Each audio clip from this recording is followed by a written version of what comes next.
This tutorial will walk you through how to make your stop motion iMovie film. So the first thing that you're going to do is, after you take all of your photographs or portions of them, you're going to do File, New Project. In New Project, you can title it your stop motion. For now, I'm going to title it Test. I'm going to change it to Standard. Remember, NTSC is the American version, PAL is your European version, so we're always going to use NTSC.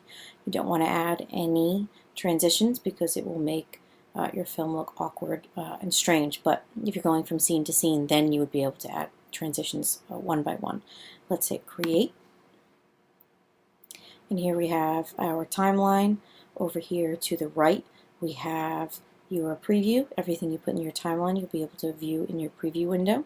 Down here, if you import any movies, here is where they will show up for you to drag into your timeline. We also have, if you press this little button here with the music icon, you'll get iTunes and all of your music. If you choose a little camera, it'll take you to Photo Booth. If you go to the T, this will give you any titles that you may want to put into your film. If you go to the hourglass or the envelope looking icon, you'll get all of your transitions. So the first thing that you're going to do before you move any further is make sure that when you go to iMovie and Preferences that you have Show Advanced Tools selected. You always want that to be selected to make everything a little bit easier. You also want to make sure you go to File and Project Properties and make sure you get rid of this Ken Burns effect. You want it to be fit in frame. And I'm going to choose Applies to all photos. The reason being is that you do not want your photographs to be zoomed in every single time that you view one.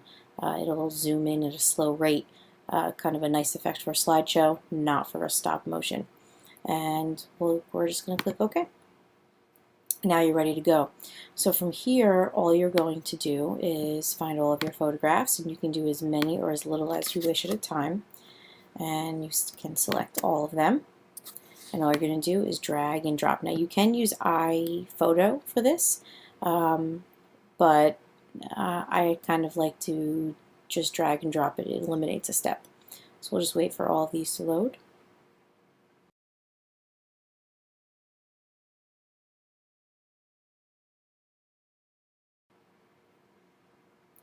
Now you can see all of your photographs are in iMovie and you are ready to go. The default is 4 seconds as is noted on the clip. It says 4 seconds. Now I accidentally added a blank one at the beginning, so I'm going to click on it. It's going to highlight in yellow. I'm going to hit delete on my keyboard to get rid of it. Now to change the duration, all you have to do is double click on a clip, and I'm going to change it to 0.1. Make sure you choose Apply to All Stills and hit Done. Notice they all change to 0.1. This red line is your playhead. If you hit spacebar, it will begin to play exactly where that playhead is. Hit spacebar, it'll stop again. Now if you notice, my photographs are a little bit yellow, so I'm going to press Command A to choose them all. And I'm going to double click on them again and get my inspector up here, which always allows you to make any kind of edits, and hit video. Now notice you can adjust any of your exposure or your contrast here, but down here you can also change your white balance. So since they're a little yellow, I'm going to add some blue just until it looks white. I'm also going to adjust the contrast just a little bit, and when I'm happy with that, I'm going to hit Done. And then it should have added that to all of your clips. Now one of the other things that you're going to want to do is add a transition so that it fades in and fades out at the end. For now I'm just going to use my fade to black, so again we're going to use this your transition browser. I'm going to take my fade to black, I'm going to put that right in the front of the very first clip where that green line is. Let go, notice it adds it there. I'm going to do the same thing at the end. Now if you notice, your transition is only 0.3 of a second, which is contingent on your last clip, whatever it's attached to. Now I usually like my transitions to be a little bit longer. So I'm going to do this to the first clip and to the last clip. I'm going to double click on it. I'm going to uncheck Apply to All Stills, and I'm going to make my duration of that 1. Notice the transition then plays a little bit longer at 0.5. I'm going to do the same thing up here at the top. Change it to 1.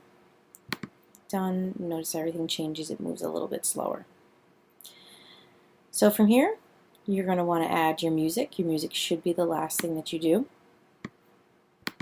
And I'm going to start with Picture Book by the Kinks. What I'm going to do is drag and drop that too. Now, I'm going to suggest that you don't highlight the entire thing, instead just drag and drop.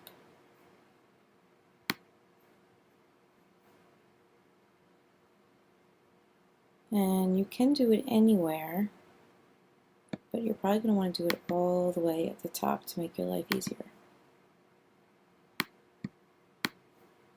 So take it, you don't want it highlighted like that, you just want to plop it in there where your red line is. And then you can click on it and move it wherever it needs to go as well. Now this also, we can do some things with the audio as well. If we drag over, you're going to notice that the audio doesn't start till around here.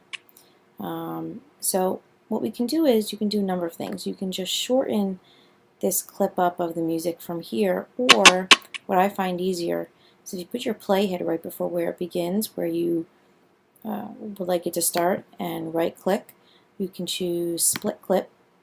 And then you have two different ones. You can select the first half, which is silent, and press delete. And then just move your audio back to the beginning. So then when it plays, you're good to go. Now you are going to want it to, you may need to drag it out at the end since we made an adjustment to that audio. And what you're also going to want to do is make it fade out, because right now it's very abrupt. So if we double click on it, we're going to hit audio in our inspector. Notice you get a fade out and a fade in option. I think 0.5 is a little bit too short, so I'm going to up it to about 1.2. And then it should fade out pretty nicely. You're going to make sure you do that with everything. You can add as many songs as you want, clip them, fade them in, fade them out. But for the most part, that's pretty much it, and you will be ready to go. When you're ready to export, you're going to go up to Share and Export using QuickTime. Export to your desktop, and then you're going to save it into the VH Projects folder in the Final Projects folder for your period. Have fun!